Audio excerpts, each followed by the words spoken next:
ഇന്നൊരു special moment കേട്ടോ. അതെന്താന്നുള്ളത് അവൻ തന്നെ പറഞ്ഞുതരും. എങ്ങനെ വന്ന് കാണിച്ച ഈ പല്ലിങ്ങനെ ഇളകുന്നുണ്ട്. അതിന്റെ അടിയിലൊരു പല്ല് വന്നിട്ടുണ്ട് കേട്ടോ. കണ്ടോ?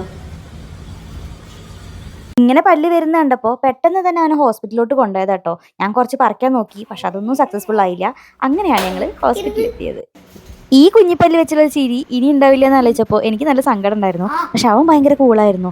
ഇഞ്ചക്ഷൻ വെച്ചപ്പോൾ ഞാൻ കരയുന്നൊക്കെ വിചാരിച്ചു, പക്ഷെ ഞാൻ എക്സ്പെക്ട് ചെയ്ത് അത്രയൊന്നും കരഞ്ഞില്ല. കഴിഞ്ഞില്ലേ? അത് കഴിഞ്ഞു. ഇല്ലെങ്കിൽ പല്ല് വരിക്കുമ്പോൾ എനിക്കും.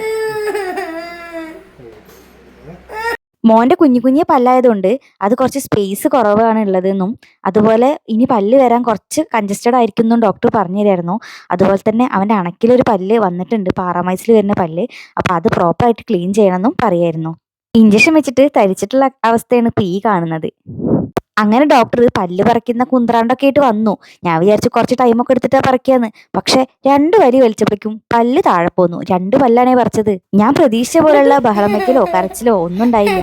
അവൻ ഭയങ്കര കൂളായിരുന്നു. അയ്യോ ഇനി 2 പല്ലെടുത്തോ ഇത്ര പെട്ടെന്ന് എന്നുള്ളൊരു ഭാവമായിരുന്നു കേട്ടോ. പിന്നെ വായില പഞ്ഞി കൂടി കുത്തി കയറ്റിയപ്പോൾ നല്ല സമാധാനം കിട്ടിയിട്ടുണ്ടായിരുന്നു.